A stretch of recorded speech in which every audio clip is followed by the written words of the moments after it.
Welcome to 10, the Tenant Experience Network. I'm your host, David Abrams. Today we are connecting with Nico DePaul, Chief Operating Officer at NNN Pro Group. In this episode, we learned that Nico's career journey began through a search for an internship, and after showing up for an interview 4 times, was actually offered a full-time role. So for him, it was goodbye law school and hello commercial real estate, starting in the net lease space as a junior analyst. Nico kicks off the show with an explanation of how net lease space works and who it is best suited to. He invested early to learn the business, putting in long days and taking on all that he could in order to gain experience and knowledge. As an early employee of the firm, Nico has been able to personally contribute to the significant growth of the business, which is now a 100-plus team, and just a few years ago, he took on the role of COO. Nico describes the ways in which the net lease industry is being affected by the current environment in CRE, with many variables affecting the level of activity across several categories. Like all aspects of the industry, Nico shares many ways that technology is impacting his space and the ways in which the business is evolving. We're excited to share this podcast with you, so be sure to subscribe to 10 so you never miss an episode of the Tenant Experience Network. And now I'd like to welcome Nico to the show. I'm really glad you could be with us today, and I hope you're doing well. Yeah, I am. Hope you're doing well too. Glad to be on. Awesome. I'm looking forward to our conversation. I'd love to start with a little bit of history, a little bit of the backstory, your journey to your current position role. How did you get started in this business? Sure. So I was in my senior year of college, was applying to law school, as I know a lot of folk look at before they're trying to choose what they're ultimately going to do. And I was just rounding out some courses and found real estate really interesting. Was just applying for an internship, honestly, in net lease brokerage. And when I showed up to the interview, no one was there. So I showed up, went back home and did that 2 more times. And then on the 4th time, when I had gotten there, someone was actually there to interview me and asked if I was there for the full-time role or not. And given that no one was really there the first few times, I figured I really had nothing to lose, and said that I was there for the full-time role, and they'd offered it to me a couple of days later. So let me get that straight. You went for the interview and there was no one there, and you went back to the same company 2 or 3 or 4 times? That's right. I think everyone in real estate has to be a little bit insane, and I think by definition that's doing the same thing again and again, hoping for a different outcome, which happened to happen on the 4th try. So that's right. Wow. Okay. And so so eventually you did get that position, and that was your Yep. start in the industry, and that was specific in the net lease space? It was specific in the net lease space. It was to be kind of a junior financial analyst. A lot of the times kind of financial analysis in the real estate side is really just trying to determine the P&L for the property itself, right? What the costs are, the income, what rent can grow to. For net lease, it's a little bit different. It's underwriting kind of the credits of the tenants, the operating businesses, public and non-public companies. And I had a finance background kind of coming out of school. So that's where I got my start for the first 2 or 3 years, was on the finance side. Okay, so I want to hear a little bit more once you got the job to where you are today. But before we do that, just for our listeners and for myself, maybe just give us a little bit of an understanding of the net lease space. What does that mean, and sort of what are you doing day to day? Net lease refers to the fact that, as landlord, the rent that you're collecting on a monthly basis is the rent that hits your bank account, and there aren't expenses going out outside of taxes, maybe some accounting. But the tenants are responsible for the real estate taxes, the insurance, the infrastructure of the building. The roof needs to be replaced, the light bulbs need to be replaced, the parking lot needs to be plowed. And so it's really kind of the most passive, at least on the surface, kind of type of real estate that you can own. So a variety of different people own it just because people like to own real estate. They like to own physical assets, but it doesn't come with a lot of what other commercial real estate does, where you have to actually, run what's essentially a business, making sure that you're re-tenanting, that, the waste is being collected, all those different things. So net lease is this catch-all, and it becomes more nuanced than that. And some are double net, where there's some landlord responsibility and whatnot. But what it really is meant to be kind of a coupon clipper from a landlord perspective. And then on the tenant side, they operate it as if they owned it. So I'm running a business. I want to run my Burger King. I'm going to continue to run it the way that I would if I owned the real estate, because I'm responsible for everything other than a rent check. Right. Really interesting. And what are the obvious advantages sort of to each stakeholder group? So the owner, they don't need an operating team. They're not necessarily making revenue, from the operations side. They're, I guess, looking just for capital appreciation long term. Exactly. Yeah. So it doesn't appreciate as much and doesn't depreciate as much as some of the other spaces, because the rents are typically fixed with some built-in escalators on an annual basis. And they're typically long-term leases, so 10 to 20 years of term. It winds down here and there.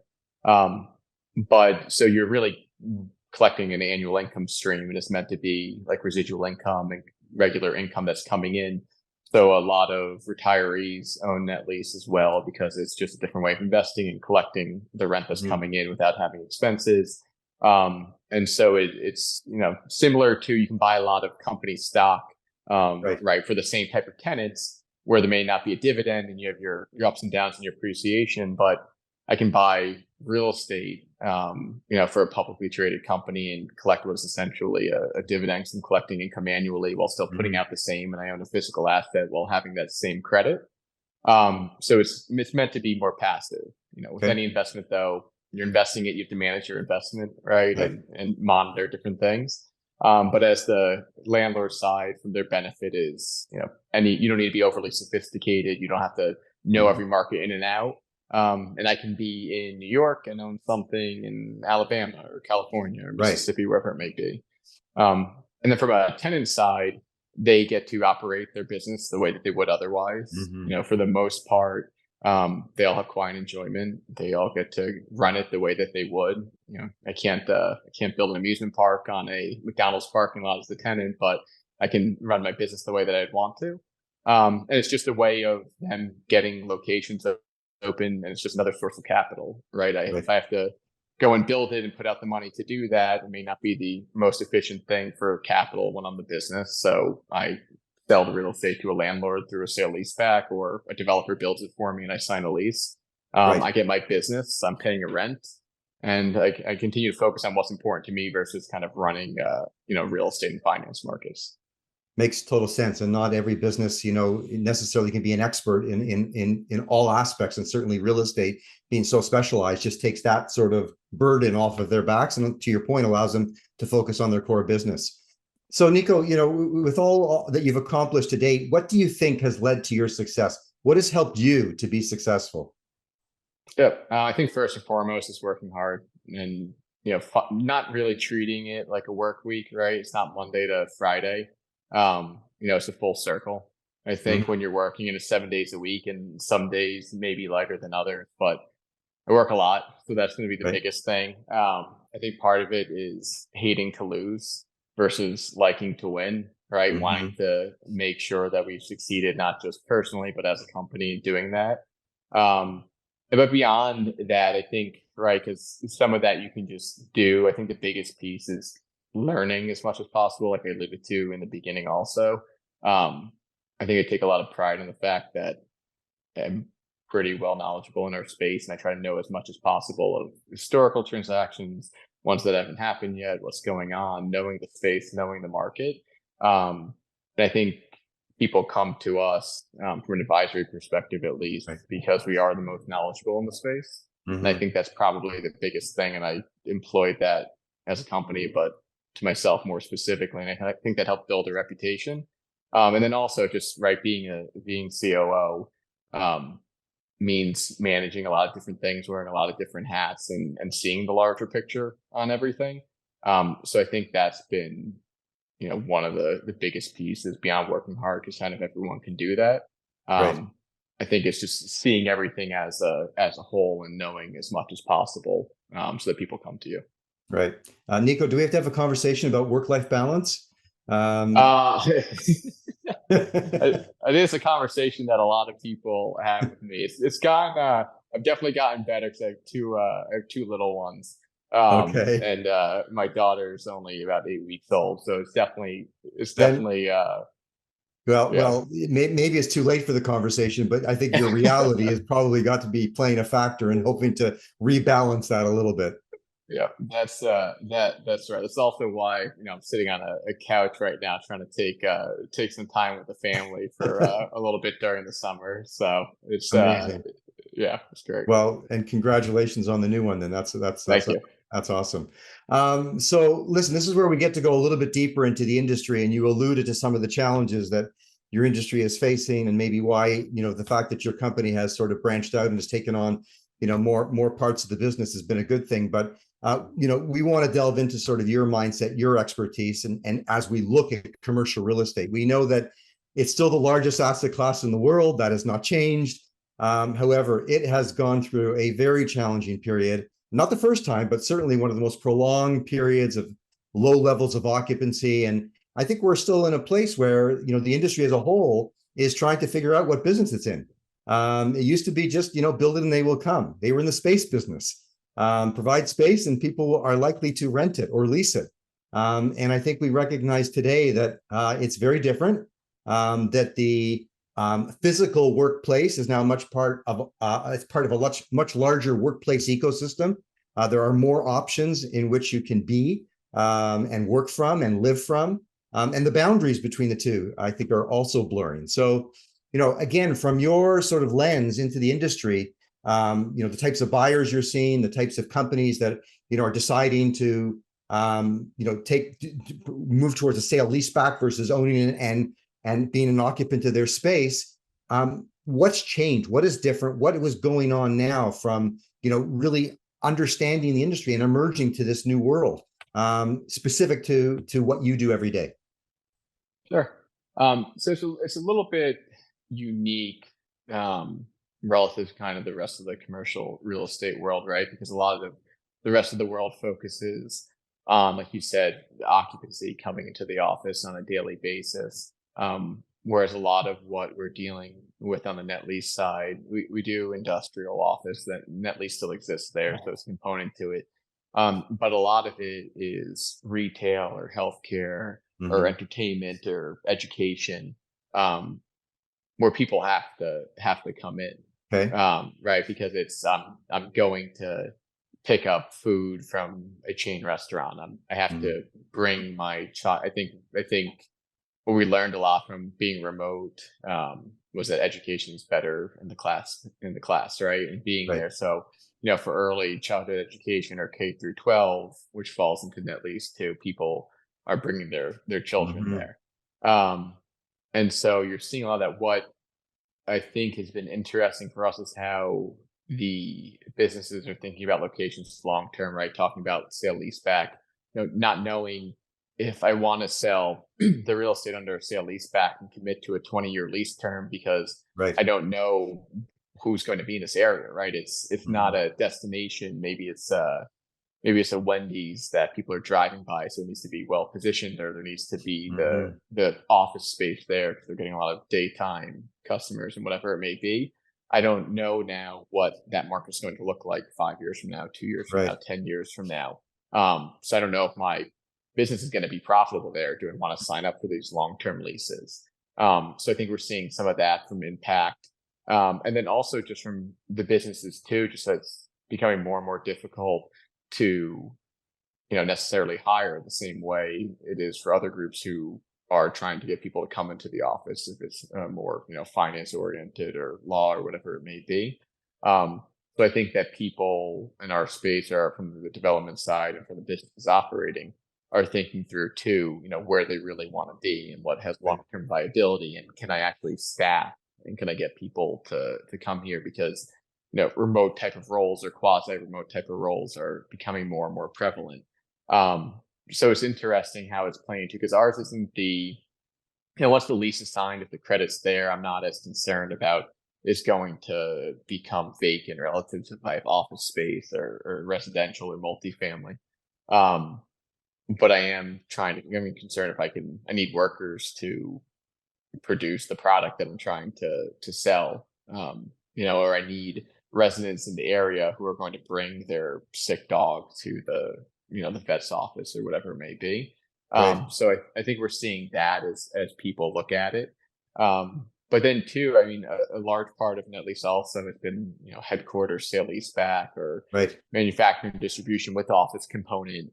And so we're definitely seeing some hesitancy there as to people rethink how much space they're going to need or what they're going to do. So that's all been interesting.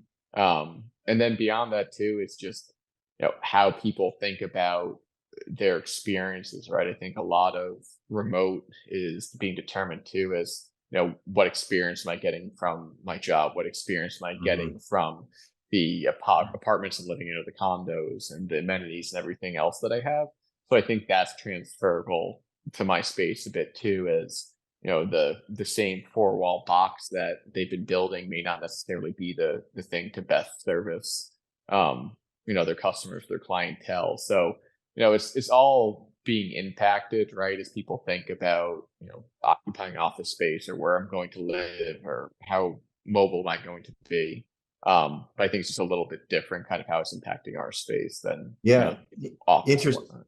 for sure. Interesting, but nonetheless, experience, which is obviously a big part of what we do every day, and what we are recognizing in terms of the industry being more focused on is playing and as having an impact on your side of the business as well. And I think that just shows that no matter what part of the industry we're involved in, that the nature of it is changing and continues to change. At what point, over the last few years, particularly in light of the pandemic, did it start to really impact your business? Is it impacted your business more so recently than over the last year or two? And sort of where are you in that sort of the ebb and flow of that impact right now?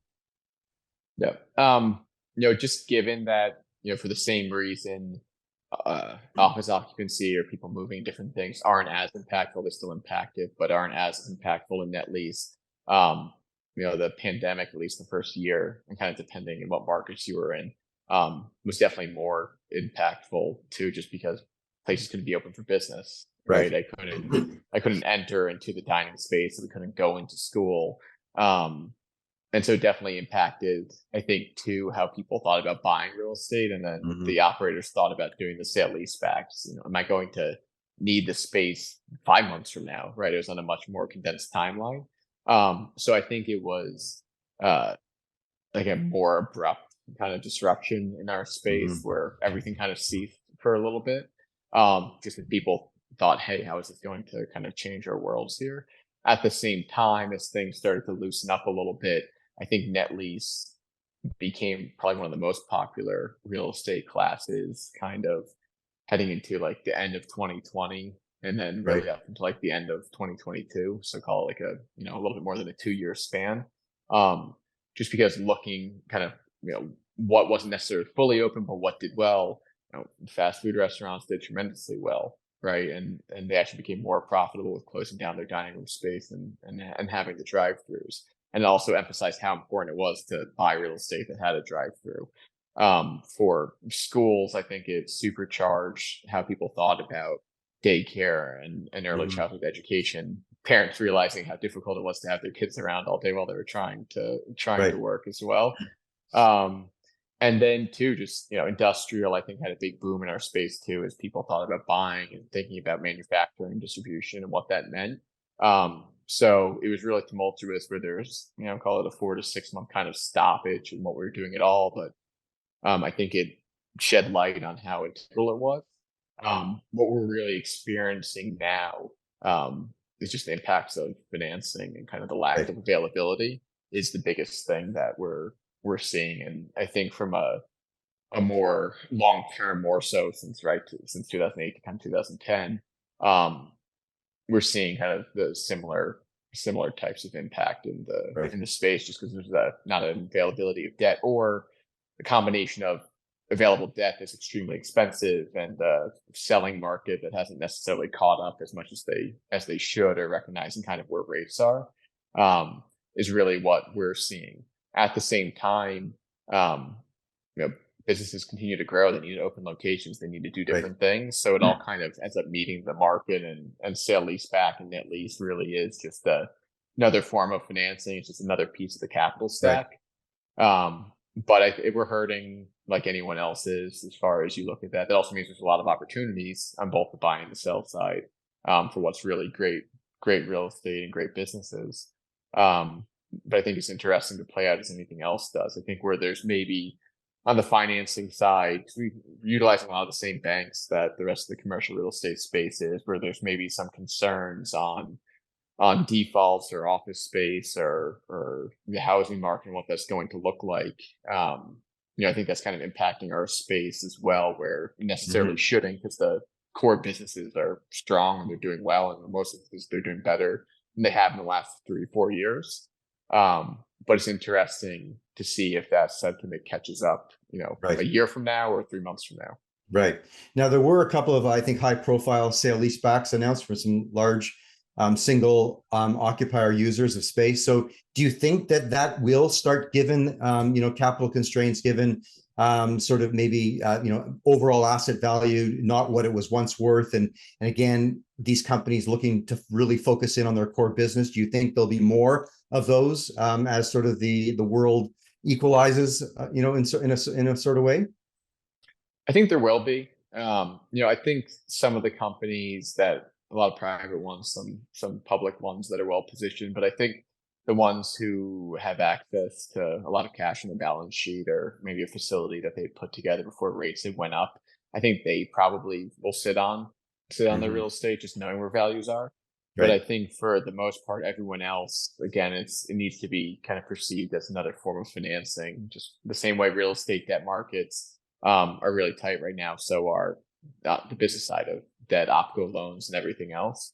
And so where operating business debt is double digits or high single digits or mid-teens, even if sale leaseback cap rates are 200, 300 basis points higher, or get to that point from where we were a year ago, that's still a more effective use of capital than taking on corporate debt and doing the sale leaseback. So I think as a result of that, you'll continue to see a lot more sale leasebacks come into the space, and it'll probably be getting done on more of an institutional level size, just as they think about it, versus the private markets and the smaller kind of onesie twosie types of transactions Right.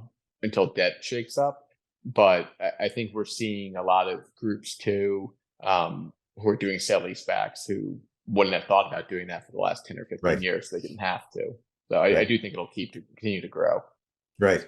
Okay. Nico, let's take a short commercial break and we'll be right back.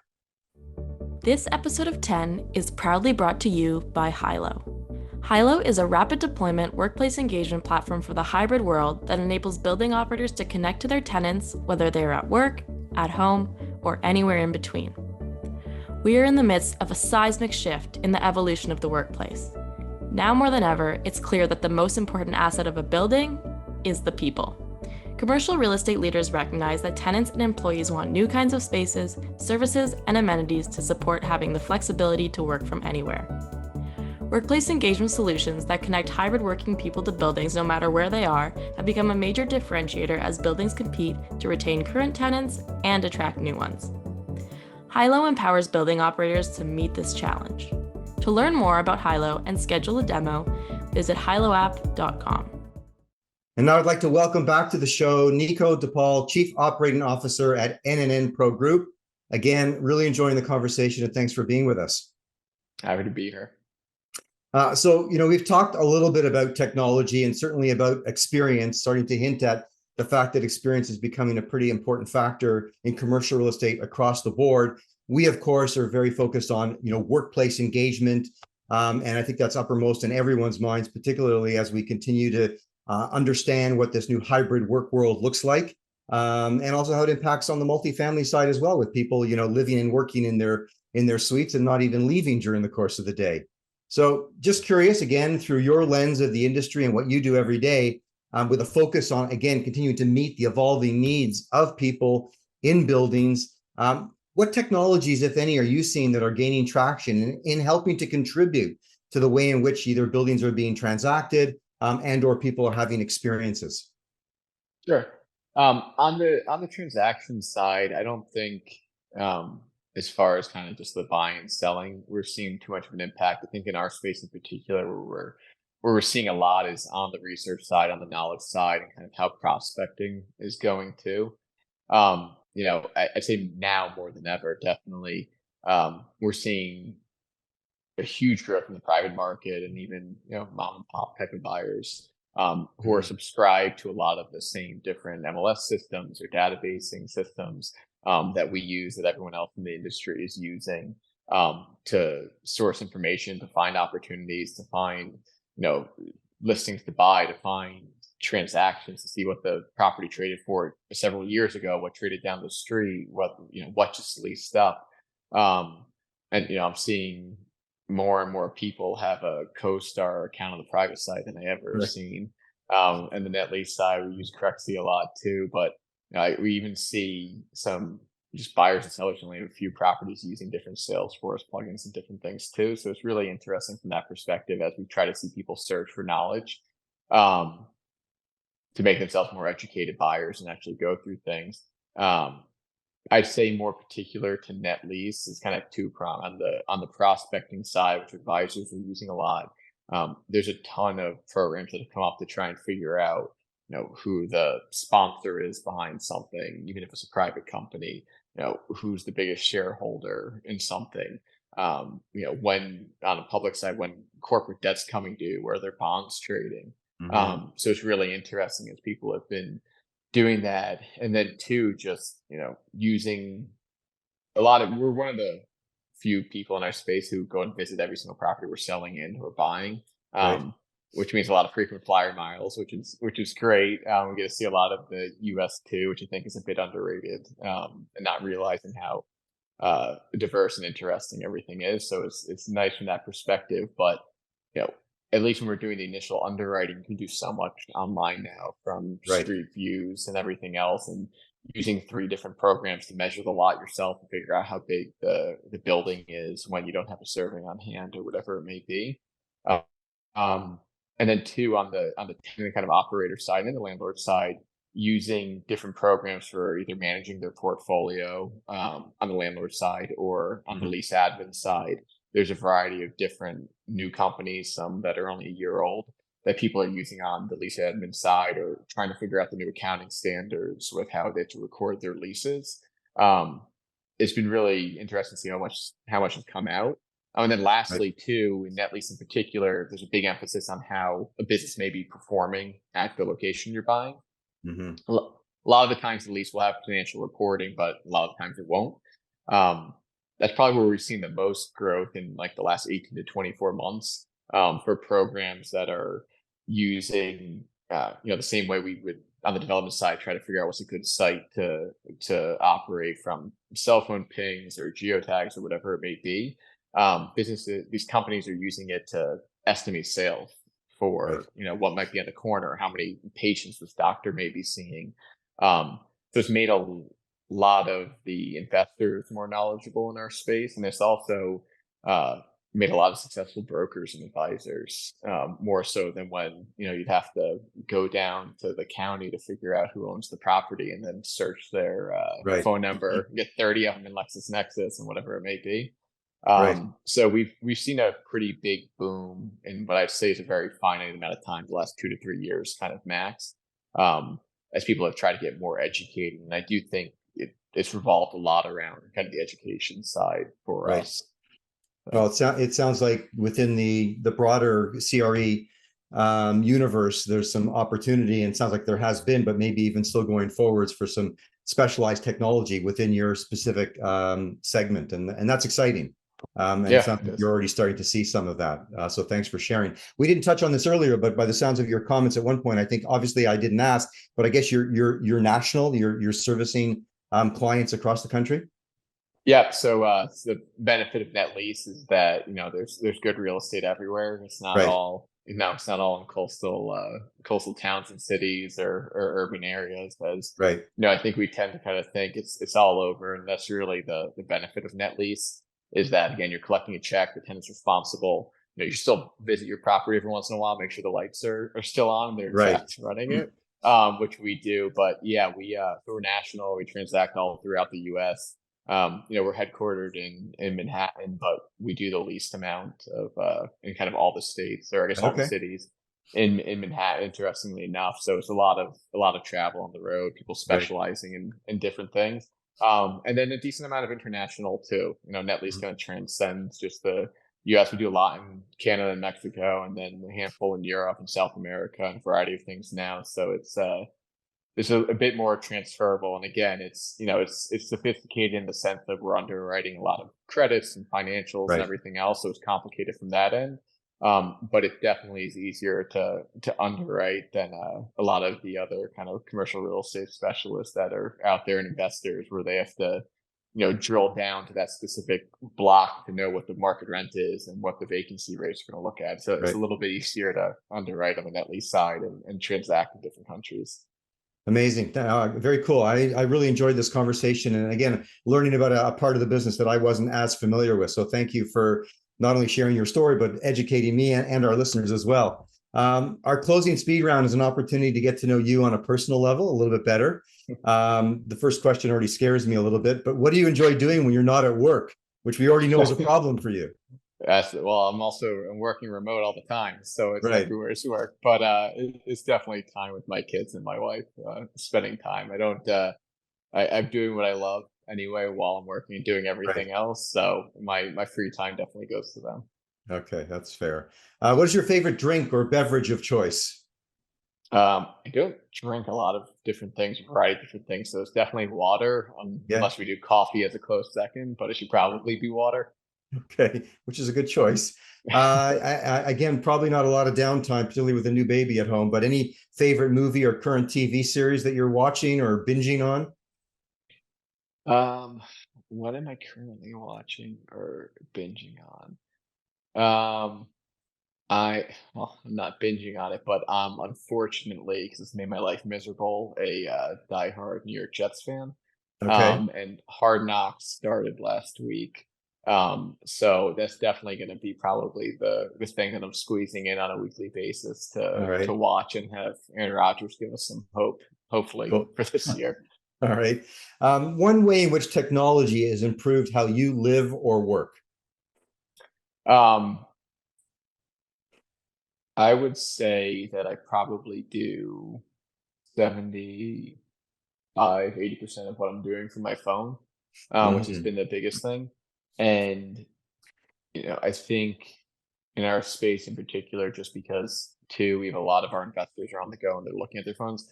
A lot of the different programs do have apps on the phone, and they're mobile conducive to what we're doing.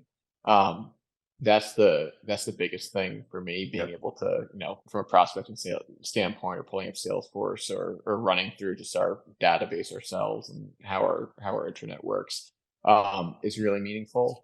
From a true, just kind of everything that we're doing, we use Yardi a lot, which is a variety of different things, from accounting, managing the investments, managing the brokerage, and doing everything else. And it's pretty dramatic from that end. We use Crexy a lot, but I still think it just has to be that kind of shift to the importance of having a mobile app component to it, or readily mobile usable on a Yep. lot of these different things, has been the most impactful. That allows me to travel to wherever I'm traveling in the middle of Right. nowhere to be able to still work. Yeah, agreed. That mobility is certainly pretty powerful in this new world. Your personal choice for days spent in person, working with colleagues, or working from anywhere?